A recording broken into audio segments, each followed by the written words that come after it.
अध्याय 1 जैव प्रौद्योगिकी सिद्धांत व प्रक्रम। जैव प्रौद्योगिकी बायोटेक्नोलॉजी में उन तकनीकों का वर्णन मिलता है जिसमें जीवधारियों या उनसे प्राप्त एंजाइमों का उपयोग करते हुए मनुष्य के लिए उपयोगी उत्पाद या प्रक्रमों प्रोसेस का विकास किया जाता है। डबल रोटी, शराब इत्यादि सभी सूक्ष्म जीवों द्वारा संपन्न प्रक्रमों से बनते हैं। यह भी एक प्रकार से जैव प्रौद्योगिकी का परिणाम है। वर्तमान समय में सीमित अर्थ में जैव प्रौद्योगिकी को देखा जाए तो इनमें वे प्रक्रम आते हैं जिनमें आनुवंशिक रूपांतरित जेनेटिकली मॉडिफाइड जीवों का उपयोग उपर्युक्त पदार्थों को अधिक मात्रा में उत्पादन के लिए किया जाता है। आगे चलकर अनेक प्रक्रमों तकनीकों का समावेश जैव प्रौद्योगिकी में किया गया। उदाहरणार्थ पात्रे, इन विट्रो निषेचन द्वारा परखनली शिशु का निर्माण, जीन का संश्लेषण एवं उपयोग, डीएनए टीका का निर्माण या दोषयुक्त जीन का सुधार, ये सभी जैव प्रौद्योगिकी के ही भाग हैं। यूरोपीय जैव प्रौद्योगिकी संघ (EFB) द्वारा जो जैव प्रौद्योगिकी की परिभाषा दी गई है उसमें दोनों परंपरागत विचार व आधुनिक आणविक जैव प्रौद्योगिकी का समावेश है। EFB द्वारा दी गई परिभाषा निम्नवत है: नए उत्पादों तथा सेवाओं के लिए प्राकृतिक विज्ञान व जीवों, कोशिकाओं व इसके अंग तथा आणविक अनुरूपों का समायोजन। जैव प्रौद्योगिकी के सिद्धांत। आधुनिक जैव प्रौद्योगिकी के विकास में निम्न दो प्रमुख तकनीकों का योगदान है। ये हैं आनुवंशिक इंजीनियरिंग। इस तकनीक द्वारा आनुवंशिक पदार्थों डीएनए या आरएनए के रसायन में कर इसे परपोषी जीवों होस्ट ऑर्गेनिज्म में प्रवेश कराकर इसके समलक्षणी फिनोटाइप में परिवर्तन करते हैं। जैव प्रक्रम रासायनिक इंजीनियरिंग प्रक्रमों में रोगाणुरहित सूक्ष्म जीव संदूषण रहित वातावरण बनाकर केवल वाहित सूक्ष्म जीवों सुकेंद्र की कोशिकाओं में वृद्धि कर अधिक मात्रा में जैव प्रौद्योगिकी उत्पादों जैसे प्रतिजैविकों, एंटीबायोटिक, टीके, एंजाइमों आदि का निर्माण किया जाता है। अब आनुवंशिक इंजीनियरिंग के सिद्धांतों के संकल्पनात्मक विकास के बारे में अध्ययन करेंगे। संभवतः आप अलैंगिक जनन रिप्रोडक्शन की अपेक्षा लैंगिक जनन के फायदों के बारे में जानते हैं। अलैंगिक जनन आनुवंशिकी सूचनाओं को परिरक्षित रखता है, जबकि लैंगिक जनन द्वारा विभिन्नता व विशिष्ट आनुवंशिक व्यवस्था के संयोजन के प्रतिपादन का अवसर मिलता है जो जीव या आबादी हेतु लाभकारी हो सकता है। लैंगिक जनन से विभिन्नता उत्पन्न होती है। परंपरागत संकरण को विधियां जो पौधों एवं जंतुओं के जनन में उपयोगी है, इनके द्वारा वांछित जीन के साथ साथ अवांछित जीन का समावेश व गुणन भी हो जाता है। उपर्युक्त कमियों को दूर करने हेतु आनुवंशिक इंजीनियरिंग तकनीकों में जीन क्लोनिंग एवं जीन स्थानांतरण का उपयोग कर पुनर्योगज डीएनए, कॉम्बिनेट डीएनए का निर्माण किया जाता है, जिससे बिना अवांछित जीनों के केवल एक या एक से अधिक वांछित जीन को चुने हुए जीवों में स्थानांतरित करते हैं। क्या आप जानते हैं कि विजातीय एलियन जीवों में किसी प्रकार से स्थानांतरित किए हुए डीएनए खंड का क्या भविष्य है? संभवतः यह डीएनए जीव की संतति कोशिकाओं में स्वयं गुणित नहीं हो पाएगा, किंतु जब यह डीएनए आदाता ग्राही के जीनोम में जुड़ जाता है तब यह गुणित होकर परपोषी डीएनए के साथ वंशागत हो जाता है। यह विजातीय डीएनए खंड गुणसूत्र का अंग हो जाता है जिसमें प्रतिकृति करने की क्षमता होती है। एक गुणसूत्र में एक विशिष्ट डीएनए अनुक्रम होता है जिसे प्रतिकृतियन रेप्लिकेशन का उत्पत्ति कहते हैं और जो प्रतिकृतियन के लिए उत्तरदायी हैं। किसी भी जीव में किसी विजातीय डीएनए खंड के गुणन हेतु इसे गुणसूत्र का अंग होना आवश्यक है, जिसमें एक विशिष्ट अनुक्रम मिलता है जिसे प्रतिकृति का मूल ओरिजिन ऑफ रेप्लिकेशन कहते हैं। इस प्रकार एक विजातीय डीएनए प्रतिकृति के मूल से जुड़ा रहता है, ताकि डीएनए का विजातीय खंड परपोषी जीव में स्वयं प्रतिकृति व गुणित हो सके। इसे क्लोनिंग भी कह सकते हैं या किसी टेम्पलेट डीएनए की समान गुणित संरचना का निर्माण कह सकते हैं। अब एक कृत्रिम पुनर्योगज डीएनए अणु के निर्माण के बारे में अध्ययन करेंगे। प्रथम पुनर्योगज डीएनए का निर्माण साल्मोनेला टाइफिमुरियम के सहज प्लाज्मिड, यह गोलाकार गुणसूत्र बाह्य डीएनए है जो स्वतः प्रतिकृति करता है, में प्रतिजैविक प्रतिरोधी कूटलेखन जीन के जुड़ने से हो सका था। स्टिनले कोहेन व हर्बर्ट बॉयर ने 1972 में उपर्युक्त कार्य प्लाज्मिड से डीएनए का टुकड़ा काटकर संपन्न किया, जिनमें प्रतिजैविक प्रतिरोध प्रदान करने के लिए जिम्मेदार जीन था। आणविक कैची कहे जाने वाले प्रतिबंधन एंजाइम्स, रिस्ट्रिक्शन एंजाइम की खोज से डीएनए को विशिष्ट जगहों पर काटना संभव हो सका। कटे हुए डीएनए का भाग प्लाज्मिड डीएनए से जोड़ा जाता है। यह प्लाज्मिड डीएनए संवाहक वेक्टर की तरह कार्य करता है जो इससे जुड़े डीएनए को स्थानांतरित करता है। संभवतः आप जानते हो कि मच्छर कीट संवाहक के रूप में मलेरिया परजीवी को मनुष्य शरीर में स्थानांतरित करता है। ठीक उसी तरह से प्लाज्मिड को संवाहक के रूप में प्रयोग कर विजातीय डीएनए के खंड को परपोषी जीवों में पहुंचाया जाता है। प्रतिजैविक प्रतिरोधी जीन को संवाहक के साथ जोड़ने का काम एंजाइम डीएनए लाइगेज के द्वारा होता है, जो डीएनए अणु के कटे हुए भाग पर कार्य कर उसके किनारों को जोड़ने का काम करता है। इस संयोजन से पात्रे इन विट्रो नए गोलाकार स्वतः प्रतिकृति बनाने वाले डीएनए का निर्माण होता है, जिसे पुनर्योगज डीएनए कहते हैं। जब यह डीएनए एशेरिकिया कोलाई ई कोलाई, एक जीवाणु जो साल्मोनेल से काफी मिलता जुलता है, में स्थानांतरित किया जाता है, तो यह नए परपोषी के डीएनए पॉलिमरेज एंजाइम का उपयोग कर अनेक प्रतिकृतियां बना लेता है। प्रतिजैविक प्रतिरोधी जोन को प्रतीका ई कोलाई का गुणन ई कोलाई में प्रतिजैविक प्रतिरोधी जीन की क्लोनिंग कहलाता है। आप अनुमान लगा सकते हैं कि जीव के आनुवंशिक रूपांतर में मूलभूत 3 चरण है। क वंचित जीन युक्त डीएनए की पहचान, ख चिन्हित डीएनए का परपोषी में स्थानांतरण, ग स्थानांतरित डीएनए को परपोषी में सुरक्षित रखना तथा उसको संतति में स्थानांतरित करना। पुनर्योगज डीएनए तकनीक के साधन। अब हम पूर्ववर्णित चर्चा से जान चुके हैं कि आनुवंशिक इंजीनियरिंग या पुनर्योगज डीएनए तकनीक तभी संपादित हो सकती जब हमारे पास तकनीकी साधन जैसे प्रतिबंधन एंजाइम, पॉलिमरेज एंजाइम, लाइगेज, संवाहक व परपोषी जीव हो। अब इनमें से कुछ के बारे में विस्तृत अध्ययन करेंगे। 11.21 प्रतिबंधन एंजाइम। वर्ष 1963 में 2 एंजाइम पृथक किए गए जो ई कोलाई में जीवाणु भोजी बैक्टीरियोफाज की वृद्धि को रोक देते हैं। इनमें एक डीएनए से मिथिल समूह को जोड़ता है, जबकि दूसरा डीएनए को काटता है। बाद वाले एंजाइम को प्रतिबंधन एंडोन्यूक्लिएज कहा गया। प्रथम प्रतिबंधन एंडोन्यूक्लिएज HIND2, जिसका कार्य डीएनए न्यूक्लियोटाइड विशिष्ट क्रम पर निर्भर है। यह 5 वर्ष बाद पृथक किया और पहचाना गया। ऐसा पाया गया कि HIND2 डीएनए अणु को उस विशेष बिंदु पर काटते हैं जहां पर 6 क्षारक युग्मों बेस पेयर का एक विशेष अनुक्रम होता है। इस विशिष्ट क्षारक अनुक्रम को HIND2 को पहचान अनुक्रम कहते हैं।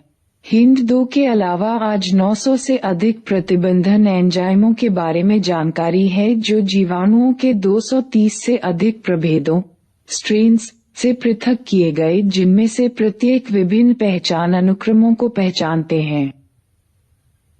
इन एंजाइमों के नामकरण में परंपरानुसार नाम का पहला शब्द वंश व दूसरा एवं तीसरा शब्द प्राकेद्र की कोशिकाओं की जाति से लिया गया है। जिनसे ये पृथक किए गए थे, जैसे इको और आई, इको डी, एशरिशिया कोलाई और वाई 13। इको आर में वर्ण आर प्रभेद के नाम से लिया गया है। नाम के बाद रोमन अंक उस क्रम को दर्शाते हैं जिसको जीवाणु के प्रभेद से एंजाइम पृथक किए गए थे। प्रतिबंधन एंजाइम न्यूक्लिएजेस कहलाने वाले एंजाइमों के बड़े वर्ग में आते हैं। एक्सोन्यूक्लिएज दो प्रकार के होते हैं एवं एंडोन्यूक्लिएज एक्सोन्यूक्लिएज डीएनए के सिरे से न्यूक्लियोटाइड को अलग करते हैं, जबकि एंडोन्यूक्लिएज डीएनए को भीतर विशिष्ट स्थलों पर काटते हैं। प्रत्येक प्रतिबंधन एंडोन्यूक्लिएज डीएनए अनुक्रम की लंबाई के निरीक्षण के बाद कार्य करता है। जब यह अपना विशिष्ट पहचान अनुक्रम पा जाता है तब यह डीएनए से जुड़ता है तथा द्विकुंडलिनी की दोनों लड़ियों को शर्करा फॉस्फेट आधार स्तंभों में विशिष्ट केंद्रों पर काटता है। चित्र 11.1 प्रत्येक प्रतिबंधन एंडोन्यूक्लिएज डीएनए में विशिष्ट पैलिंडोमिक न्यूक्लियोटाइड अनुक्रमों को पहचानता है। क्या आप जानते हो कि पैलिंड्रोम क्या है? ये वर्णों के समूह हैं जिन्हें आगे व पीछे दोनों तरफ से पढ़ने पर एक ही शब्द बनता है, जैसे मलयालम शब्द पैलिंड्रोम और डीएनए पैलिंड्रोम में अंतर है। डीएनए में पैलिंड्रोम क्षारक युग्मों का एक ऐसा अनुक्रम होता है जो पढ़ने के अभिविन्यास को समान रखने पर दोनों लड़ियों में एक जैसे पढ़ा जाता है। उदाहरणार्थ निम्न अनुक्रमों को 53 दिशा में पढ़ने पर दोनों लड़ियों में एक जैसा पढ़ा जाएगा।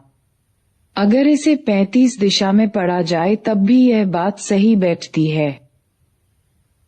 5 GAATTC-3 GAATTC 3 CTTAAG 5 GAATTC प्रतिबंधन enzyme DNA लड़ी को पैलिंड्रोम स्थल के केंद्र से थोड़ी दूरी पर लेकिन विपरीत लड़ियों में दो समान क्षारकों के बीच काटते हैं, जिसके फलस्वरूप सिरों पर एक लड़ीय भाग रह जाता है। प्रत्येक लड़ी में प्रलंबी फैलाव मिलते हैं जिन्हें चिपचिपा स्टिकी सिरा कहते हैं। चित्र 11.1 इसे यह नाम इसलिए दिया गया है क्योंकि यह अपने पूरक कटे प्रतिरूप के साथ हाइड्रोजन आबंध बॉन्ड बनाते हैं। सिरों का यह चिपचिपापन एंजाइम डीएनए लाइगेज के कार्य में सहायता प्रदान करता है। प्रतिबंधन एंडोन्यूक्लिएज का उपयोग आनुवंशिक इंजीनियरिंग में डीएनए के पुनर्युग्मज अणु बनाने में किया जाता है, जो विभिन्न स्रोतों या जीनोमों से प्राप्त डीएनए से मिलकर बना होता है। एक ही प्रतिबंधन एंजाइम द्वारा काटने पर प्राप्त होने वाले डीएनए खंडों में समान प्रकार को चिपचिपे सिरे होते हैं, जो डीएनए लाइगेज की सहायता से आपस में किनारे से किनारा जुड़ जाते हैं। चित्र 11.2 आप पूर्ण रूप से समझ चुके होंगे कि सामान्यतः जब तक संवाहक व स्रोत डीएनए एक ही प्रतिबंधन एंजाइम द्वारा नहीं काटे जाते हैं, तब तक पुनर्योगज संवाहक अणु का निर्माण नहीं हो सकता है। डीएनए खंड का पृथक्करण एवं विलगन प्रतिबंधन एंडोन्यूक्लिएज द्वारा डीएनए को काटने के परिणामस्वरूप डीएनए का खंडन हो जाता है। इन खंडों को एक तकनीक द्वारा अलग कर सकते हैं जिसे जेल वैद्युत का संचलन इलेक्ट्रोफोरेसिस कहते हैं। चूंकि डीएनए खंड ऋणात्मक आवेशित चार्ज अणु होते हैं, इसलिए इन्हें विद्युत क्षेत्र में माध्यम आधात्री द्वारा एनोड की तरफ बलपूर्वक भेजकर अलग कर सकते हैं। आजकल बहुत ही सामान्य रूप से उपयोग किया जाने वाला माध्यम एंगारोज है, जो समुद्रीय घास सीवीज से निकाला गया एक प्राकृतिक बहुलक पॉलीमर है। डीएनए खंडों को एगारोज जेल के छलनी प्रभाव द्वारा उनके आकार के अनुसार अलग करते हैं। इस कारण खंड जितने छोटे आकार के होंगे वे अधिक दूर तक जाएंगे। चित्र 11.3 देखिए और अनुमान लगाए कि जेल के किस सिरे पर प्रतिदर्श संपल लादा गया था।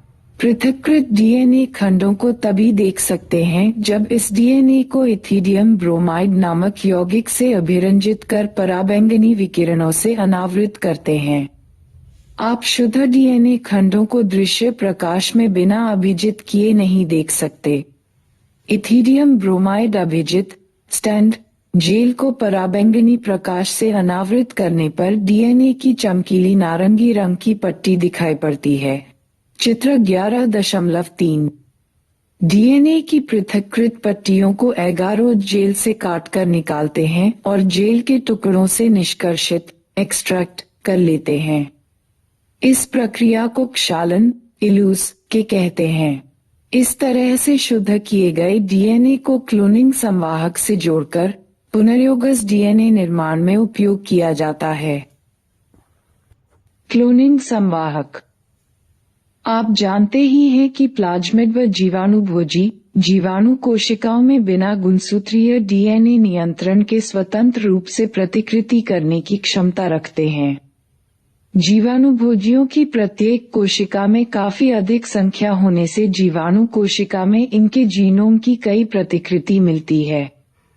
कुछ प्लाज्मिड की प्रतिकोशिका केवल 1 या 2 जबकि दूसरों की 15 से 100 प्रतिकृति मिलती है। इनकी संख्या इससे भी ज्यादा हो सकती है। यदि हम विजातीय डीएनए खंड को जीवाणुभोजी या प्लाज्मिड डीएनए के साथ जोड़ सके तो इनकी संख्या को भी जीवाणुभोजी या प्लाज्मिड की प्रतिकृति संख्या के समान गुणित कर सकते हैं। वर्तमान समय में उपयोग किए जा रहे संवाहक इस प्रकार से तैयार किए जाते हैं कि इन्हें बाहरी डीएनए से जोड़ने व अपुनर्योगजों से पुनर्योगजों के चयन में सहायता मिलती है। संवाहक में क्लोनिंग करने हेतु निम्न विशेषताओं की आवश्यकता होती है। क प्रतिकृतियन का उत्पत्ति और ई का प्रारंभ। यह वह अनुक्रम है जहां से प्रतिकृतियन की शुरुआत होती है और जब कोई डीएनए का कोई खंड इस अनुक्रम से जुड़ जाता है तब परपोषी कोशिकाओं के अंदर प्रतिकृति कर सकता है। यह अनुक्रम जोड़े गए डीएनए के प्रतिरूपों की संख्या के नियंत्रण के लिए भी उत्तरदायी है। इसलिए यदि कोई लक्ष्य डीएनए की काफी संख्या प्राप्त करना चाहता है तो इसे ऐसे संवाहक में क्लोन करना चाहिए जिसका मूल और ई अत्यधिक प्रतिरूप बनाने में सहयोग करता है।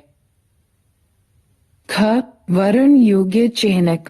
और ई के साथ संवाहक को वर्ण योग्य चयहक की आवश्यकता भी होती है, जो अरूपांतरजों नॉन ट्रांसफॉर्मेट्स की पहचान व उन्हें समाप्त करने में सहायक हो और रूपांतरजों की चयनात्मक वृद्धि को होने दे। रूपांतरण ट्रांसफॉर्मेशन एक प्रक्रिया है जिसके द्वारा डीएनए के एक खंड को परपोषी जीवाणु में प्रवेश कराते हैं। आप आगे के खंडों में इस प्रक्रिया का अध्ययन करेंगे। सामान्यतया एपिसिलिन, क्लोराम्फेनिकोल, टेट्रासाइक्लिन या वेनामाइसिन जैसे प्रतिजैविक एंटीबायोटिक के प्रति प्रतिरोध कोडित करने इनकोडिंग वाले जोन ई कोलाई के लिए उपयोगी वर्णयोग्य चयनक माने जाते हैं। सामान्य ई कोलाई कोशिकाओं में इनमें से किसी प्रतिजैविक के प्रति प्रतिरोध नहीं होता। क्लोनिंग स्थल विजातीय डीएनए को जोड़ने हेतु सामान्यतः काम में लिए जा रहे प्रतिबंधित एंजाइम के लिए संवाहक में कुछ या एक ही पहचान स्थल होना चाहिए। संवाहक के अंदर एक से अधिक पहचान स्थल होने पर इसके कई खंड बन जाते हैं जो जीन क्लोनिंग को जटिल बना देते हैं। चित्र 11.4 विजातीय डीएनए का बंधन लिगेशन उन दोनों प्रतिजैविक प्रतिरोधी जीनों में से एक में स्थित प्रतिबंध स्थल पर किया जाता है। उदाहरणार्थ आप विजातीय डीएनए को संवाहक PBR322 में स्थित टेट्रासाइक्लिन प्रतिरोधी जीन के स्थल से जोड़ सकते हैं। पुनर्योगज प्लाज्मिड का टेट्रासाइक्लिन प्रतिरोध बाहरी डीएनए के निवेशन इंसर्शन से समाप्त हो जाता है, लेकिन रूपांतर को टेट्रासाइक्लिन युक्त माध्यम पर फैलाकर इसका अपुनर्योगज से अभी भी चयन कर सकते हैं। एसिलिन युक्त माध्यम पर वृद्धि करने वाले रूपांतरजों को तब टेट्रासाइक्लिन युक्त माध्यम पर स्थानांतरित कर देते हैं। पुनर्योगज एपिसिलिन युक्त माध्यम पर तो वर्धन करेगा, लेकिन टेक्साइक्लिन युक्त माध्यम पर वर्धन नहीं करेगा। लेकिन अपुनयोगज दोनों ही प्रतिजैविक युक्त माध्यम पर वर्धन करेगा। इस मामले में एक प्रतिजैविक प्रतिरोधी जीन रूपांतरजों के चुनाव में सहायता करता है, जबकि दूसरा प्रतिजैविक प्रतिरोध जौन विजातीय डीएनए के निवेशन से निष्क्रिय हो जाता है और पुनर्योजों के चुनाव में सहायता करता है। प्रतिजैविकों के निष्क्रियण के कारण पुनर्योगज का चयन एक जटिल विधि है, क्योंकि इसमें दो प्लेटों जिसमें भिन्न भिन्न प्रतिजैविक होता है पर साथ साथ प्लेटिंग की जरूरत होती है। इस कारण से वैकल्पिक वर्ण योग्य चिह्नकों का विकास हुआ जो पुनर्योगजों को अपुनर्योगजों से इस आधार पर विभेद करता है वे वर्णों को उत्पादक क्रोमोजेनिक पदार्थ की उपस्थिति में रंग पैदा करने में सक्षम होते हैं। इसमें एक पुनर्योगज डीएनए को बीटा गैलेक्टोसाइडेज एंजाइम के कोडिंग अनुक्रम में अंतस्थापित करते हैं, जिससे एंजाइम संश्लेषित करने वाला जोन निष्क्रिय हो जाता है, जिसे निवेशी निष्क्रियता इंसिशनल इनएक्टिवेशन कहते हैं। यदि जीवाणु में प्लाज्मिड में संसर्गिका इसिट नहीं होता है तब वर्णों का उत्पादकी पदार्थ की उपस्थिति में नीले रंग को निवह कॉलोनी का निर्माण होता है। संसर्गिका की उपस्थिति के परिणामस्वरूप बीटा गैलेक्टोसाइड्स का निवेशी निष्क्रियण हो जाता है, जिससे बिना रंग वाली कॉलोनी बनती है, जिसे पुनर्योगज कॉलोनी के रूप में पहचानते हैं। कोष्टक पौधों व जंतुओं में जीन क्लोनिंग हेतु संवाहक। आपको यह जानकर आश्चर्य होगा कि जीनों को पादप और जंतुओं में स्थानांतरित करना हमने जीवाणुओं और विषाणुओं से सीखा, जिन्हें यह बात चिरकाल से पता थी। वे जानते थे कि सुकेंद्र की यूकेरियोटिक कोशिकाओं के रूपांतरित करने के लिए जीनों का कैसे उपयोग किया जाए, और वे जीवाणु तथा विषाणु जो चाहते हैं वैसा करने के लिए जीनों को बाध्य करते हैं। उदाहरणार्थ एग्रोबैक्टीरियम ट्यूमीफेशियस कई द्विबीजपत्री पौधों का रोगजनक पैथोजन है। वह डीएनए के एक खंड जिसे डीएनए कहते हैं को स्थानांतरित कर सामान्य पौधों की कोशिकाओं को अर्बुद ट्यूमर में रूपांतरित करता है, और ये अर्बुद कोशिकाएं रोगजनक के लिए जरूरी रसायनों का उत्पादन करते हैं। ठीक इसी तरह से जंतु कोशिकाओं में पिष्ट विषाणु रीट्रोवायरस सामान्य कोशिकाओं को कैंसर कोशिकाओं में रूपांतरित कर देते हैं। रोगजनकों द्वारा अपने सुकेंद्र की परपोषी में जीन स्थानांतरण की कला को अच्छी तरह से समझकर रोगजनकों की इस विधि का उपयोग कर अच्छे संवाहक के रूप में प्रयोग कर मानव के लिए उपयोगी जोन का स्थानांतरण कर सकते हैं। एग्रोबैक्टीरियम ट्यूमीफेशियंस का TITT प्लाज्मिड क्लोनिंग संवाहक के रूप में अब रूपांतरित कर दिया गया है, जो पौधों के लिए रोगजनक नहीं है, लेकिन इसका उपयोग अपनी अभिरुचि के जीन को अनेक पौधों में स्थानांतरित करने में किया जाता है। ठीक इसी तरह से पिष्ट विषाणु को हानिकारक बनाकर जंतु कोशिकाओं में वांछित जीन को रूपांतरित करने में उपयोग किया जाता है। इस तरह से जब एक जीन या डीएनए के खंड को उचित संवाहक से जोड़ दिया जाता है, तब इसे जीवाणु, पौधों व जंतु परपोषी में स्थानांतरित किया जाता है, जहां यह गुणित होता रहता है। 11.23 सक्षम परपोषी आतिथेय पुनर्योगज डीएनए के साथ रूपांतरण हेतु। चूंकि डीएनए जलरागी हाइड्रोफिलिक अणु है, इसलिए यह कोशिका झिल्ली से होकर नहीं गुजर सकता है। क्यों? जीवाणु को प्लाज्मिड लेने के लिए बाध्य करने से पूर्व यह आवश्यक है कि जीवाणु कोशिका को डीएनए लेते हेतु सक्षम बनाया जाए। ऐसा करने के लिए पहले द्विसंयोजन धनान डायलेट कटान जैसे कि कैल्शियम की विशिष्ट सांद्रता के साथ संसाधित किया जाता है। इससे डीएनए को जीवाणु की कोशिका भित्ति में स्थित छिद्रों से प्रवेश करने में काफी सहायता मिलती है। ऐसी कोशिकाओं को पुनर्योगस डीएनए के साथ पहले बर्फ पर रखा जाता है, तब पुनर्योगस डीएनए को उन कोशिकाओं में बलपूर्वक प्रवेश कराया जाता है। इसके बाद उन्हें थोड़े समय के लिए 42 डिग्री सेल्सियस तापमान पर रखा जाता है और पुनः इसे वापस बर्फ पर रखा जाता है। ऐसा करने से पुनर्योगस डीएनए जीवाणु में प्रवेश कर जाता है। परपोषी कोशिकाओं में विजातीय डीएनए को प्रवेश कराने हेतु केवल यही विधि नहीं है। सूक्ष्म अंतःक्षेपण माइक्रो इंजेक्शन विधि में पुनर्योगस डीएनए को सीधे जंतु कोशिका के केंद्रक के भीतर अंतःक्षेपित किया जाता है। दूसरी विधि जो पौधों के लिए उपयोगी है, कोशिकाओं पर डीएनए से विलेपित स्वर्ण या टंगस्टन के उच्च वेग सूक्ष्म कणों से बमबारी करते हैं, जिसे बायोलिस्टिक या जीन गन कहते हैं। अंतिम विधि जिसमें हानिकारक रोगजनक संवाहक का उपयोग किया जाता है। इन संवाहकों को जब कोशिकाओं को संक्रमित करने दिया जाता है, तब ये पुनर्योगस डीएनए को परपोषी में स्थानांतरित कर देते हैं। आप पुनर्योगस डीएनए निर्माण के तरीकों के बारे में सीख चुके होंगे। अब उन प्रक्रमों का वर्णन करेंगे जो पुनर्योगस डीएनए प्रौद्योगिकी को आगे बढ़ाने में सुगम बनाते हैं। 11.3 पुनर्योगस डीएनए प्रौद्योगिकी के प्रक्रम। पुनर्योगस डीएनए प्रौद्योगिकी टेक्नोलॉजी चरण विशिष्ट अनुक्रम में सम्मिलित हैं, जैसे डीएनए का विलगन पृथक्करण, डीएनए का खंडन, डीएनए खंड का संवाहक से बंधन, पुनर्योगस डीएनए का परपोषी में स्थानांतरण, परपोषी कोशिकाओं का माध्यम में व्यापक स्तर पर संवर्धन व विहित उत्पाद का निष्कर्षण। अब इन सभी चरणों की थोड़ा विस्तृत रूप में अध्ययन करेंगे। आनुवंशिक पदार्थ डीएनए का पृथक्करण। याद रखें कि बिना अपवाद के सभी जीव का आनुवंशिक पदार्थ न्यूक्लिक अम्ल है। अधिकांश जीवों में यह डीऑक्सीराबोन्यूक्लिक अम्ल या डीएनए है। डीएनए को प्रतिबंधन एंजाइम द्वारा काटने के लिए यह आवश्यक है कि यह दूसरे वृहद अणुओं से मुक्त शुद्ध रूप में होना चाहिए। डीएनए झिल्लियों से घिरा रहता है, इसलिए कोशिका को तोड़कर खोलना पड़ेगा ताकि डीएनए दूसरे वृहद अणुओं जैसे आरएनए, प्रोटीन, बहुशिखरा, लिपिड के साथ मोचित रिलीज हो सके।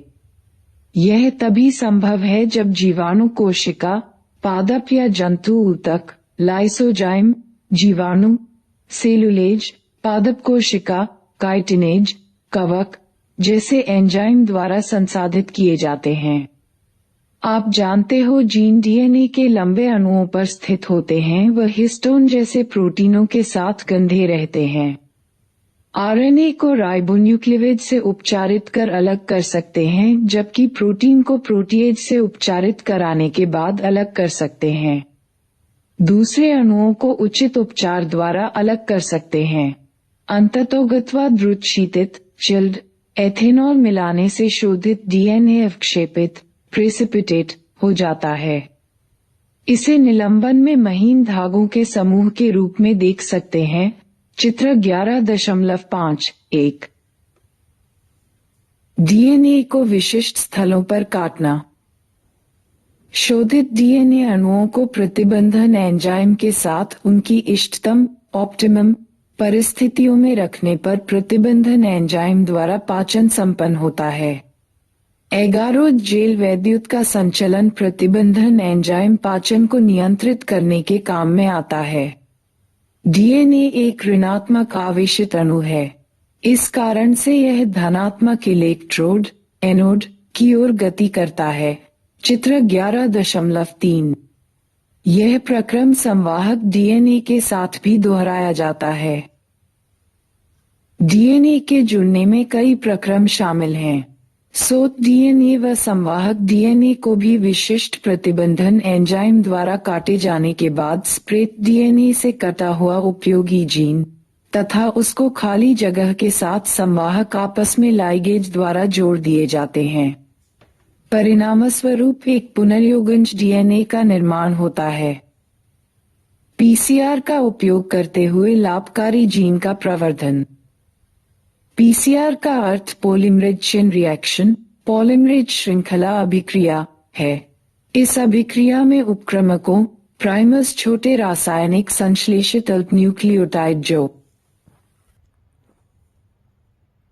डीएनए क्षेत्र के पूरक होते हैं के दो समुच्चयों सेट्स व डीएनए पॉलीमरेज एंजाइम का उपयोग करते हुए पात्रे इन विट्रो विधि द्वारा उपयोगी जीन के कई प्रतिकृतियों का संश्लेषण होता है।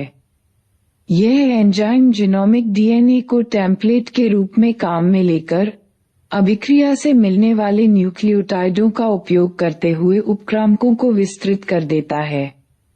यदि डीएनए प्रतिकृतियन प्रक्रम कई बार दोहराया जाता है तब डीएनए खंड को लगभग 1 अरब गुना 1 बिलियन प्रवर्धित किया जा सकता है, अर्थात 1 अरब प्रतिरूपों का निर्माण होता है। यह सतत प्रवर्धन तापस्थायी थर्मोस्टेबल डीएनए पॉलीमरेज जीवाणु थॉमस एक्वेटिकस से पृथक किया गया है द्वारा किया जाता है। उच्च तापमान द्वारा प्रेरित द्विलीय डीएनए के विकृतीकरण के समय भी यह हमेशा सक्रिय बना रहता है। यदि आवश्यकता पड़े तो अब प्रवर्धित खंड को संवाहक के साथ बांधकर आगे क्लोनिंग में प्रयोग कर सकते हैं। पुनर्योगज डीएनए का परपोषी कोशिका जीव में निवेशन। बंधे हुए डीएनए को आदाता कोशिका में प्रवेश कराने की अनेक विधियां हैं। यह कार्य जब आदाता कोशिका अपने चारों तरफ स्थित डीएनए को धारण करने में सक्षम हो जाए तब किया जा सकता है। यदि पुनर्योगज डीएनए को जिसमें प्रतिजैविक उदाहरण एपिसिलिन के प्रति प्रतिरोधी जीन स्थित होता है ई कोलाई कोशिकाओं में स्थानांतरित किया जाए तो परपोषी कोशिकाएं प्रतिरोधी कोशिकाओं में रूपांतरित हो जाती है। यदि रूपांतरित कोशिकाओं को युक्त एगार प्लेट पर फैलाया जाता है तो केवल कोशिकाएं ही विकसित हो पाती हैं, जबकि अरूपांतरित आदाता कोशिकाओं की मृत्यु हो जाती है। प्रतिरोधी जोन के कारण कोई भी एपिसिलिन की उपस्थिति में रूपांतरित कोशिका का चयन कर सकता है। इस मामले में प्रतिरोधी जीन को वरणयोग्य चिह्नक कहते हैं। बाहरी जीन उत्पाद को प्राप्त करना। जब आप विजातीय डीएनए खंड का क्लोनिंग संवाहक में निवेश कराकर किसी भी जीवाणु, पौधा या जंतु कोशिका में स्थानांतरित करते हैं तो विजातीय डीएनए इनमें गुणित होने लगता है। लगभग सभी पुनर्योगज प्रौद्योगिकियों का अंतिम उद्देश्य वांछित प्रोटीन का उत्पादन करना ही होता है। इसके लिए पुनर्योगज डीएनए के अभिव्यक्त होने की आवश्यकता होती है। बाहरी जीन उपयुक्त परिस्थितियों में अभिव्यक्त होते हैं। बाहरी जीन की परपोषी कोशिकाओं में अभिव्यक्ति को समझने के लिए कई तकनीकी बातों को विस्तार पूर्वक जानना जरूरी है। वांछित जोन को क्लोन करने, लक्ष्य प्रोटीन की अभिव्यक्ति को प्रेरित करने वाली परिस्थितियों को अनुकूलतम बनाने के बाद कोई भी इनका व्यापक स्तर पर उत्पादन करने के बारे में सोच सकता है। क्या आप कोई कारण बता सकते हैं कि बड़े पैमाने पर उत्पादन क्यों आवश्यक है? यदि कोई प्रोटीन कूटलेखन इनकोडिंग जीन किसी विषमजात हेटेरोलोगस परपोषी में अभिव्यक्त होता है तो इसे पुनर्योगज प्रोटीन कहते हैं। लाभकारी क्लोनित जीनों को आश्रय देने वाली कोशिकाओं का छोटे पैमाने पर प्रयोगशाला में वर्धन किया जा सकता है। संवर्धन को वांछित प्रोटीन के निष्कर्षण में प्रयोग कर सकते हैं व पृथक्करण की विभिन्न तकनीकों का प्रयोग करते हुए इस प्रोटीन का शोधन करते हैं। कोशिकाओं को सतत संवर्धन तंत्र में गुणित कर सकते हैं, जिसमें उपयोग किए गए माध्यम को एक तरफ से निकालकर दूसरी तरफ से ताजा माध्यम को भरते हैं ताकि कोशिकाएं अपने क्रियात्मक रूप से सर्वाधिक सक्रिय लॉग एक्सपोनेंशियल प्रावस्था में बनी रहें। यह संबंधन विधि अधिक जैव मात्रा के उत्पादन से वांछित प्रोटीन के अधिक उत्पादन हेतु उपयोगी है। कम आयतन संवर्धन से उत्पाद की पर्याप्त मात्रा का उत्पादन नहीं हो सकता। इन उत्पादों के अधिक मात्रा में उत्पादन हेतु बायोरिएक्टर के विकास की आवश्यकता थी, जहां संवर्धन का अधिक आयतन 100,000 लीटर संशोधित किया जा सके। इस प्रकार बायोरिएक्टर एक बर्तन के समान है, जिसमें सूक्ष्म जीवों, पौधों, जंतुओं व मानव कोशिकाओं का उपयोग करते हुए कच्चे माल को जैव रूप से विशिष्ट उत्पादों व्यष्टि, एंजाइम आदि में परिवर्तित किया जाता है। बायोरिएक्टर वांछित उत्पाद पाने के लिए अनुकूलतम परिस्थितियां उपलब्ध करता है। वृद्धि के लिए ये अनुकूलतम परिस्थितियां हैं तापमान, पीएच, क्रियाधार, लवण, विटामिन, ऑक्सीजन। जो बायोरिएक्टर सामान्यतया सर्वाधिक उपयोग में लाया जाता है वह विलोडन स्टिरिंग प्रकार का है, जिसे चित्र 11.7 में दर्शाया गया है। विलोडेड हॉज रिएक्टर सामान्यतया बेलनाकार होते हैं या जिनके आधार घुमावदार होने से रिएक्टर के अंदर अंतर्वस्तु के मिश्रण में सहायता मिलती है। विलोडेड बायोरिएक्टर में ऑक्सीजन उपलब्धता व उसके मिश्रण का काम करते हैं। विकल्पतः हवा बुलबुले के रूप में बायोरिएक्टर में भेजी जा सकती है। यदि आप चित्र को ध्यान से देखें तो पाएंगे कि रिएक्टर में एक प्रक्षोभक तंत्र, एजिटेटर सिस्टम, ऑक्सीजन प्रदाय तंत्र, झाग नियंत्रण तंत्र, तापक्रम नियंत्रण तंत्र, पीएच नियंत्रण तंत्र व प्रतिचयन प्रद्वार लगा होता है, जिससे संवर्धन की थोड़ी मात्रा समय समय पर निकाली जा सकती है। 11.36 अनुप्रवाह संसाधन। जैव संश्लेषित अवस्था के पूर्ण होने के बाद परिष्कृत तैयार होने व विपणन के लिए भेजे जाने से पहले कई प्रक्रमों से होकर गुजरता है। इन प्रक्रमों में पृथक्करण व शोधन सम्मिलित है और इसे सामूहिक रूप से अनुप्रवाह संसाधन कहते हैं। उत्पाद को उचित परिरक्षक के साथ संरूपित करते हैं। औषधि के मामले में ऐसे संरूपण फॉर्मुलेशन को चिकित्सीय परीक्षण से गुजारते हैं। प्रत्येक उत्पाद के लिए सुनिश्चित गुणवत्ता नियंत्रण परीक्षण की भी आवश्यकता होती है। अनुप्रवाह संसाधन व गुणवत्ता नियंत्रण परीक्षण प्रत्येक उत्पाद के लिए भिन्न भिन्न होता है। जैव प्रौद्योगिकी जीवधारियों, कोशिकाओं व एंजाइमों का प्रयोग करते हुए उत्पादों व प्रक्रमों का व्यापक स्तर पर उत्पादन व विपणन करने से संबंधित है। आधुनिक जैव प्रौद्योगिकी में आनुवंशिकतः रूपांतरित जीवों का उपयोग तभी संभव हो पाया जब मनुष्य ने डीएनए के रसायन को परिवर्तित व पुनर्योगस डीएनए का निर्माण करना सीख लिया। इस प्रमुख प्रक्रम को पुनर्योगस डीएनए प्रौद्योगिकी या आनुवंशिक इंजीनियरिंग कहते हैं। इस प्रक्रम में प्रतिबंधन एंडोन्यूक्लिएज, डीएनए लाइगेज, समुचित प्लाज्मिड या विषाणु संवाहक को डीएनए के पृथक करने व परपोषी जीवों में विजातीय डीएनए का स्थानांतरण, बाहरी जीन की अभिव्यक्ति, जीन उत्पाद अर्थात सक्रिय प्रोटीन का शोधन और अंत में विपणन के लिए उपयुक्त संरूपण बनाना शामिल है। व्यापक स्तर पर उत्पादन में बायोरिएक्टर का उपयोग होता है।